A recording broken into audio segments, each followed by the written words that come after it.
IPL points table में इस वक्त जबरदस्त घमासान मचा हुआ है। सिर्फ एक मैच और पूरी की पूरी बाजी पलट गई है। तो आज हम यही समझने वाले हैं कि ये सब हुआ कैसे और अब आगे क्या होने वाला है। जी हाँ, ये बात बिल्कुल सटीक है। एलएसजी और केकेआर के उस मैच में मुकुल चौधरी की वो जो शानदार पारी थी, उसने न सिर्फ अपनी टीम को एक हारी हुई बाजी जिताई, बल्कि पूरे पॉइंट्स टेबल में मानो एक तूफान ला दिया। जो टीमें टॉप पर थीं वो नीचे खिसक गईं और जो टीमें स्ट्रगल कर रही थीं उन्हें एक नई उम्मीद मिल गई। और यही तो सबसे दिलचस्प सवाल है ना, कि आखिर एक मैच के नतीजे से इतना बड़ा असर कैसे पड़ सकता है। चलिए आज के इस विश्लेषण में हम यही गुत्थी सुलझाते हैं कि ये पॉइंट्स टेबल काम कैसे करता है और क्यों हर एक जीत या हार इतनी ज्यादा मायने रखती है। ठीक है, तो चलिए थोड़ा गहराई में उतरते हैं। देखिए, पॉइंट्स टेबल को समझना कोई रॉकेट साइंस नहीं है। इसके कुछ बहुत ही सीधे साधे हिस्से हैं और अगर आप इन्हें समझ गए तो आपको पता चल जाएगा कि कौन सी टीम क्यों ऊपर है और क्यों नीचे। देखिए, इस टेबल को पढ़ने का एक बहुत ही आसान 3 स्टेप का फॉर्मूला है। सबसे पहले तो आपकी नज़र जाती है पॉइंट्स पर। उसके बाद आप देखते हैं कि जीत कितनी है, और अगर वहां भी मामला बराबर हो जाए तो फिर आता है असली गेम चेंजर, यानी टाई ब्रेकर। तो पॉइंट्स आप समझ लीजिए कि ये आईपीएल लीग स्टेज की ना असली करेंसी है। जीते तो आपको सीधे सीधे 2 पॉइंट्स मिलते हैं, हारे तो कुछ नहीं, 0। और हाँ, जैसा कि हमने पंजाब किंग्स के केस में देखा, अगर बारिश ने खेल बिगाड़ दिया तो दोनों टीमों को एक एक पॉइंट मिलता है, जो आगे चलकर बहुत फायदेमंद या नुकसानदेह साबित हो सकता है।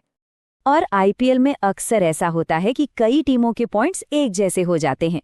बस यहीं से खेल असली मजेदार बनता है, क्योंकि तब रैंकिंग तय करने के लिए हमें एक टाई ब्रेकर की जरूरत पड़ती है। नेट रन रेट या एनआरआर। अब ये सुनने में थोड़ा टेक्निकल लगता है ना, पर इसको आप ऐसे समझिए, ये किसी टीम का दबदबा स्कोर है। ये सिर्फ ये नहीं बताता कि आप जीते, बल्कि ये बताता है कि आप कैसे जीते। क्या आपने सामने वाली टीम को बुरी तरह से हराया? तो सीधी सी बात है, अगर किसी टीम का एनआरआर प्लस में है और बहुत ज्यादा है, तो इसका मतलब वो अपने मैच रौंद कर जीत रही है।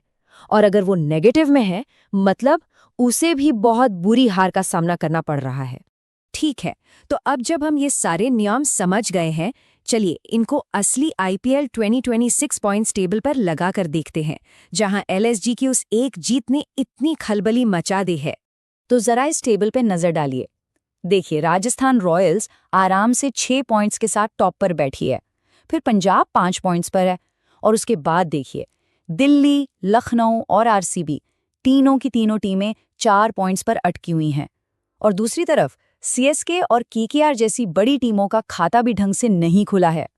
और यहाँ जो चीज सच में हैरान करती है वो है ये नंबर +2.403।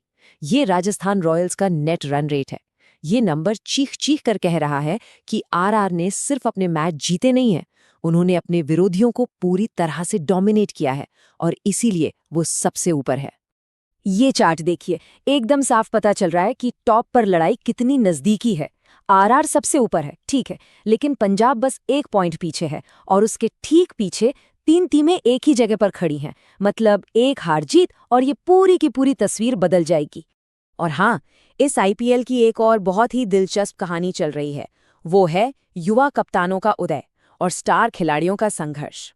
एक तरफ ऋषभ पंत, अक्षर पटेल, रजत पाटीदार जैसे नए कप्तान अपनी टीमों को टॉप 5 में लेकर आए हैं, वहीं दूसरी तरफ हार्दिक पांड्या और शुभमन गिल जैसे बड़े नाम, उनकी टीमें अभी भी नीचे के हाफ में स्ट्रगल कर रही हैं। तो अब सवाल ये है कि आगे क्या होगा। टेबल में तो ये फेरबदल हो गया, लेकिन इसका असर टूर्नामेंट पर आगे कैसा दिखेगा? प्लेऑफ की दौड़ अब यहाँ से कैसी होने वाली है? तो इस पूरे घमासान से हम 4 बड़ी बातें निकाल सकते हैं। पहली, लखनऊ सुपर जायंट्स ने टॉप 5 में धमाकेदार वापसी की है। दूसरी, केकेआर का सफर अब यहाँ से बहुत बहुत मुश्किल हो गया है। तीसरी बात, सीएसके और मुंबई जैसी चैंपियन टीमों पर जबरदस्त प्रेशर है। और चौथी और सबसे जरूरी बात, अब लड़ाई सिर्फ पॉइंट्स की नहीं है, अब लड़ाई बेहतर नेट रन रेट की भी है। और हम आपको इसी एक सवाल के साथ छोड़कर जा रहे हैं, क्या इस सीजन में युवा कप्तानों का ये दबदबा यूं ही चलता रहेगा, या फिर हार्दिक, गिल और अय्यर जैसे अनुभवी सितारे जोरदार वापसी करेंगे? खैर, जवाब जो भी हो, एक बात तो पक्की है, आगे का सफर बहुत ही रोमांचक होने वाला है।